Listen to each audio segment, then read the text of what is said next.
بسم اللہ الرحمن الرحیم۔ بسم اللہ الرحمن الرحیم۔ علم مقاصد شریعہ کا آج سبق نمبر 58 ہے۔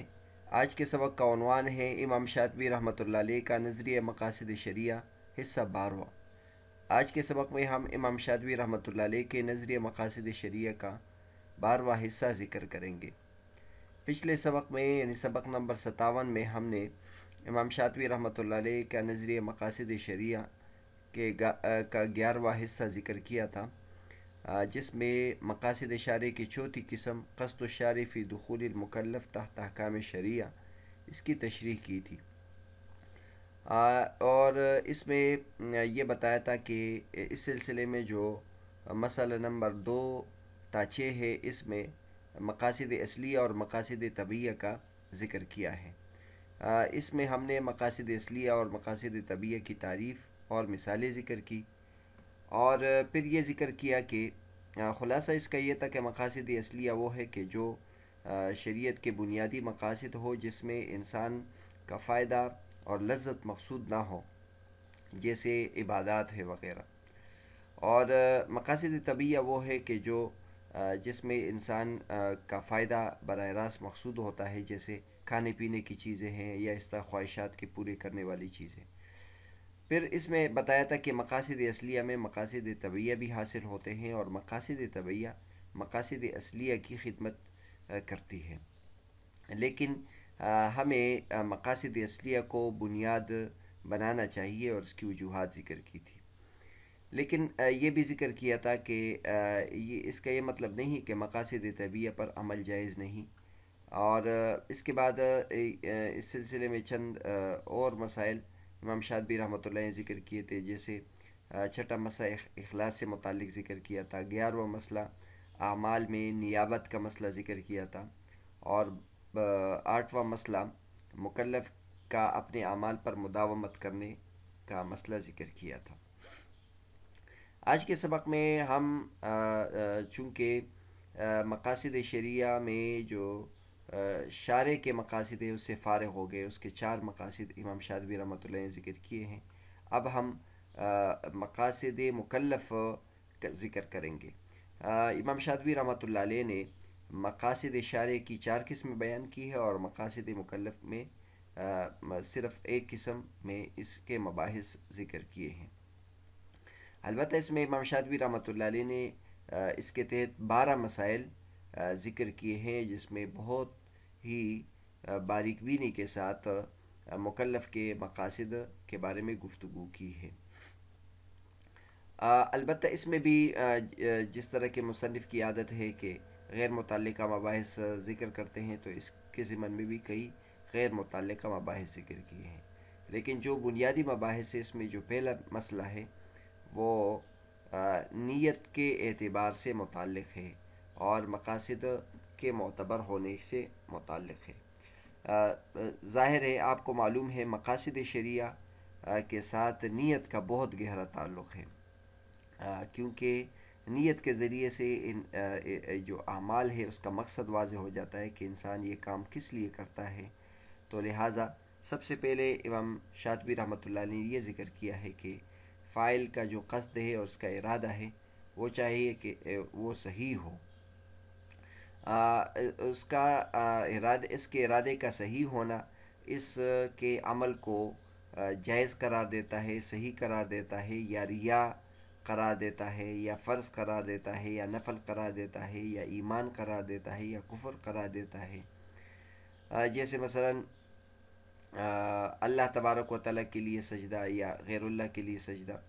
تو اس بہت سارے انسان کے جو اعمال ہیں اس میں اس کی نیت کو دیکھا جاتا ہے، اور اس کی نیت کے اعتبار سے اس کا فیصلہ کیا جاتا ہے۔ اور آپ کو پتہ ہے کہ 2 رکعت انسان پڑھتا ہے، لیکن اس میں فرض کی نیت کرتا ہے تو فرض کی طرف سے ادا ہوتے ہیں، اس میں نفل کی نیت کرتا ہے تو نفل کی طرف سے ادا ہوتے ہیں۔ بہرحال سب سے پہلے مسئلہ امام شاطبی رحمۃ اللہ علیہ نے نیت سے متعلق بیان کیا ہے کہ انسان کے قصد اور نیت کا بہت بڑا تعلق ہے۔ جیسے مثلا ایک شخص ہے، وہ سو رہا ہے یا وہ غفلت میں ہے یا وہ مجنون ہے تو اس کے احکامات کا شریعت میں علیحدہ حکم ہے، اور ایک شخص ہے وہ جاگ رہا ہے اور بیداری میں ہے، ہوش و حواس میں ہے اور ایک کام سر انجام دیتا ہے تو اس کے فعل کا علیحدہ حکم ہے۔ اس تمہید کے بعد امام شاطبی رحمۃ اللہ علیہ اگلے مقصدی بات کی طرف گئے ہیں، اور انہوں نے لکھا ہے کہ مکلف کا قصد شارع کے قصد کے موافق ہونا چاہیے۔ یہ بہت ضروری نقطہ ہے کہ ایک شارع کا قصد ہوتا ہے اور ایک مکلف کا قصد ہوتا ہے، تو یہ ضروری چیز ہے کہ مکلف کا قصد شارع کے قصد کے مطابق ہو، یعنی وہ جو شرعی حکم ہے وہ شریعت نے کس لیے وضع کیا ہے، تو مکلف کا بھی وہی قصد ہو اور اس سے وہی اس کا مراد ہو۔ جیسے اس کی ہم نے ایک مثال دی تھی کہ مثلا شریعت نے عورت کے لیے پردے کا حکم لگایا ہے کہ وہ پردہ کرے، اور اس پردے کے پیچھے مقصد یہ ہے کہ لوگوں کو اس کی حفاظت بھی ہو، اس کی جان کی اور اس کی عزت کی حفاظت بھی ہو، اور لوگوں کے دین اور ایمان کی حفاظت بھی ہو۔ لیکن اگر ایک عورت وہ اس لیے پردہ کرتی ہے تاکہ وہ مسلم نظر آئے جبکہ وہ کافر ہے اور اپنی جاسوسی کے فرائض انجام دے، تو یہ اب ہم یہاں یہ کہیں گے کہ اس کا جو قصد ہے وہ مکلف کے قصد کے علاوہ ہے۔ یہ اس طرح ہم نے دوسری مثال اس کی ایک دی تھی کہ نکاح کا مسئلہ ہے۔ نکاح شریعت نے اس لیے وضع کی ہے کہ اس سے نسل بڑھے، انسان کی شہوت بھی پوری ہو اور ساتھ ساتھ اس کی نسل بھی بڑھے۔ لیکن اب اگر ایک شخص دل میں یہ بات لیے ہوئے ہے کہ میں یہ نکاح صرف اس لیے کرتا ہوں کہ وقتی ضرورت پوری ہو پھر میں اس کو طلاق دے دوں گا، اور تو اب یہ اس کا جو قصد ہے وہ شریعت کے قصد کے موافق نہیں ہے۔ اس ضمن میں امام شاطبی رحمۃ اللہ ذکر کرتے ہیں کہ جب اللہ تبارک و تعالیٰ نے شریعت کو انسان کے فائدے کے لیے وضع کیا تو اس مکلف سے بھی یہ بات مطلوب ہے کہ وہ اسی مقصد کے لیے کام کرے، اور اس طرح انسان کو اللہ تبارک و تعالیٰ نے اپنا خلیفہ بنایا ہے، تو لہٰذا وہ جن چیزوں میں ذمہ دار ہے، جیسے اپنی جان سے متعلق، اپنے اہل و عیال سے متعلق، اپنے مال سے متعلق اور جو بھی اس کے ماتحت آتا ہے، تو اس سے اس بارے میں مطالبہ ہے کہ وہ اس میں اپنے فرائض صحیح طریقے سے انجام دے اور اس کا جو قصد ہے وہ درست ہو۔ اس کے بعد امام شاطبی رحمۃ اللہ فرماتے ہیں کہ جو شریعت کے مقصد کے علاوہ چاہے گا وہ باطل ہوگا۔ شریعت کا جو مقصد ہے اگر وہ اس کے علاوہ چاہے گا تو باطل ہے، شریعت کے مقصد کے مقابلے میں آنا تو یہ پھر باطل ہوگا، یہ درست نہیں ہوگا۔ اس کے بعد امام شاطبی رحمۃ اللہ علیہ نے یہ ایک بات ذکر کی ہے کہ اوپر تو ہم نے یہ ذکر کیا کہ جو مکلف کا قصد ہے وہ شارع کے قصد کے موافق ہونا چاہیے، تو یہاں ایک سوال پیدا ہوتا ہے کہ مکلف سے یہ مطلوب ہے کہ وہ اس کا قصد اللہ تبارک و تعالیٰ کے قصد کے یا شارع کے قصد کے موافق ہو، تو عام جو مکلفین ہیں وہ تو شارع کے مقاصد نہیں جانتے جو تفصیلی احکامات ہیں، یعنی ایک ایک حکم میں اللہ تبارک و تعالیٰ کا کیا مقصد ہے وہ تو نہیں جانتے، تو پھر وہ کس طریقے سے اپنے جو مقاصد ہے وہ شارع کے مقاصد کے ساتھ موافق کریں گے۔ تو جو اہل علم ہے ان کو تو پتہ ہوگا، لیکن عام لوگوں کو ہر چیز میں ہر حکم میں شارع کیا چاہتا ہے اور اس کا بھی قصد وہ ہو، یہ کیسے ہوگا؟ تو امام شاطبی رحمۃ اللہ علیہ نے اس کے جواب میں 3 باتیں ذکر کی ہیں۔ امام شاطبی رحمۃ اللہ فرماتے کہ اس کو 3 اختیارات دے دیں گے کہ ان تینوں میں سے کسی ایک پر عمل کرے۔ نمبر 1 یہ ہے کہ اس کے فہم کے مطابق شارع کے مقصد جو اس کے ذہن میں ہو وہ اس کا اپنے عمل سے اس کا ارادہ کرے، یعنی اس کے ذہن کے مطابق شارع کا جو مقصد ہے وہ کم از کم اس کا ارادہ کرے۔ اس میں یہ ہوگا کہ اس کے سامنے اللہ تبارک و تعالیٰ کی عبادت آ جائے گی اور اللہ تبارک و تعالیٰ سے غافل نہیں ہوگا، کیونکہ اس کے ذہن میں یہ ہے کہ مجھے اس اللہ تبارک و تعالیٰ کے اس مقصد کو پورا کرنا ہے۔ دوسری صورت یہ ہے کہ وہ اس بات کا قصد کرے کہ یہ الاشارے کا مقصد ہوگا، یعنی وہ ایک چیز کا قصد کرے اور اس میں اس بات کا گمان کرے کہ ہو سکتا ہے کہ یہ اللہ تبارک و تعالیٰ کا مقصد ہو، تو اس طرح بھی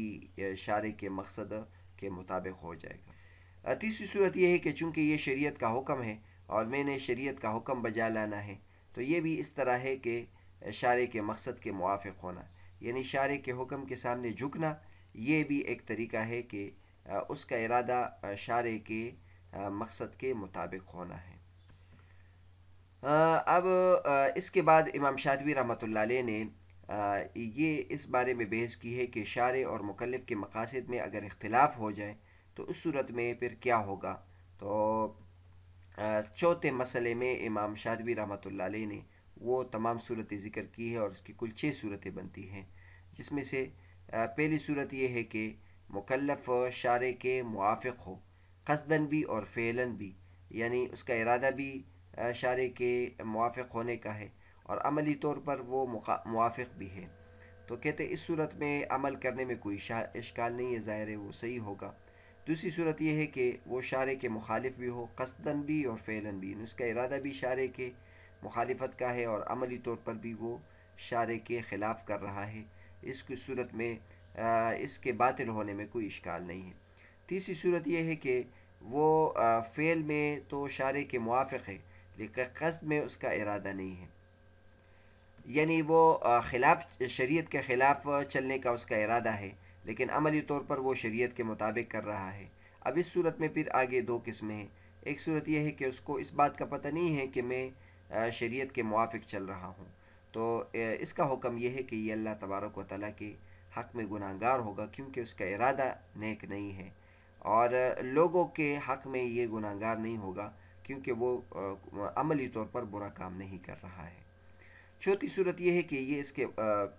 تیسرے کے موافق ہے، یعنی تیسرے کی طرح ہے کہ وہ اس کا ارادہ تو شریعت کے خلاف کرنے کا ہے لیکن عملی طور پر وہ درست کام کر رہا ہے، اور اس کو پھر اس بات کا پتہ ہے کہ وہ درست کر رہا ہے، تو یہ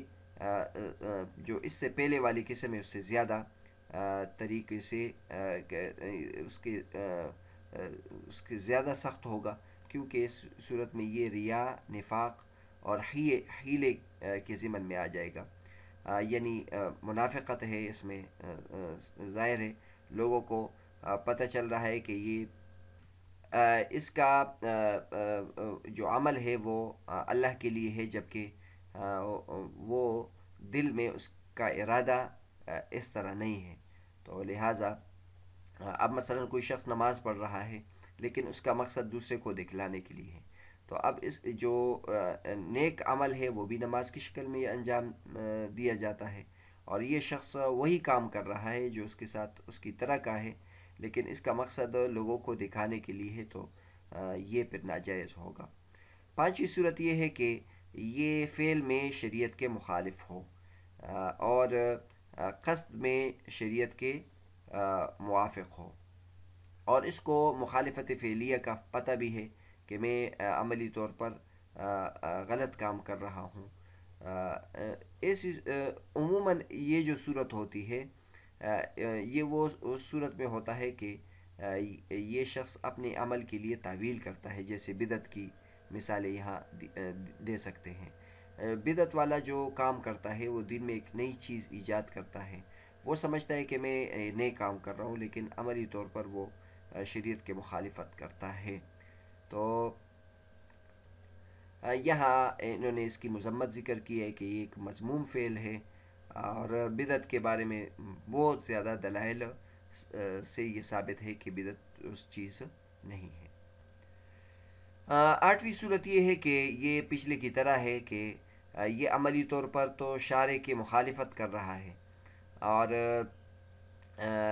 اس کا ارادہ بھی ہے، لیکن اس کو اس بات کا پتہ پہلے پانچویں صورت میں تو یہ تھا کہ اس کو مخالفت فعلیہ کا معلوم تھا کہ اس طرح کا جو عمل ہے وہ نبی کریم صلی اللہ علیہ وسلم نے نہیں کیا ہے۔ چھٹی صورت میں یہ ہے کہ اس کو اس بات کا پتہ نہیں ہے کہ یہ نبی کریم صلی اللہ علیہ وسلم نے کیا ہے یا نہیں کیا ہے، اس کو مخالفت کا علم نہیں ہے، تو اس کی پھر آگے دو صورتیں بنتی ہیں۔ وہ یہ ہے کہ چونکہ نیت اور قصد میں یہ موافق ہے اور اعمال کا دار و مدار نیت پر ہے، جو مخالفت آتی ہے وہ چونکہ اس کا ارادہ نہیں تھا اور اس کے علم میں نہیں تھا۔ ایک نظر یہ ہے کہ ہم اس کو دیکھ لیں۔ دوسری صورت یہ ہے کہ یہ عملی طور پر تو چونکہ شارع کے مخالف ہے، لہٰذا اس کا جو قصد ہے وہ شارع کے قصد کے مطابق نہیں ہوا، اور صرف نیت کے ذریعے سے تو یہ چیزیں ثابت نہیں ہوتی ہے، اصل میں تو عمل کو دیکھا جائے گا، اور عملی صورت میں یہ اس کے مخالف ہے۔ لہٰذا یہ جو صورت ہے، یعنی یہ چھٹی صورت، یہ بہت زیادہ دقیق صورت ہے، اور یہ اس میں مسئلہ جو ہے بہت زیادہ مشکل ہو جاتا ہے۔ تو بہرحال ہم اگر امام شاطبی رحمۃ اللہ کو دیکھیں تو انہوں نے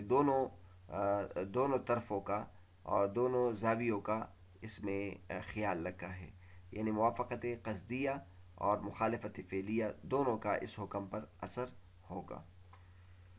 بہرحال آج کے سبق میں ہم نے امام شاطبی رحمۃ اللہ علیہ کے نظریہ مقاصد شریعہ کا بعضواں حصہ ذکر کیا، جس میں ہم نے مقاصد کی دوسری قسم مقصد مکلف کی تفصیل ذکر کی، اور اس میں ہم نے ذکر کیا کہ امام شاطبی رحمۃ اللہ علیہ نے کل 12 مسائل ذکر کیے ہیں، جن میں پہلا مسئلہ نیت کے اعتبار ہونے سے متعلق ہے، اور دوسری بات امام شاطبی رحمۃ اللہ نے یہ ذکر کیا کہ مکلف کا قصد شارع کے قصد کے موافق ہونا چاہیے، اور جو مکلف کا مقصد شارع کے مقصد کے علاوہ ہوگا تو وہ باطل ہوگا۔ پھر شارع کے مقاصد کو پہچانیں گے کیسے، کس طریقے سے مکلف کو چاہیے، اور آخر میں پھر شارع اور مکلف کے مقاصد میں اختلاف کی صورتیں ذکر کی۔ اگلے سبق میں ہم امام شاطبی رحمۃ اللہ کا نظریہ مقاصد شریعہ کا 13واں حصہ ذکر کریں گے، اور اس میں مقاصد مکلف کا باقیہ حصہ ذکر کریں گے انشاءاللہ۔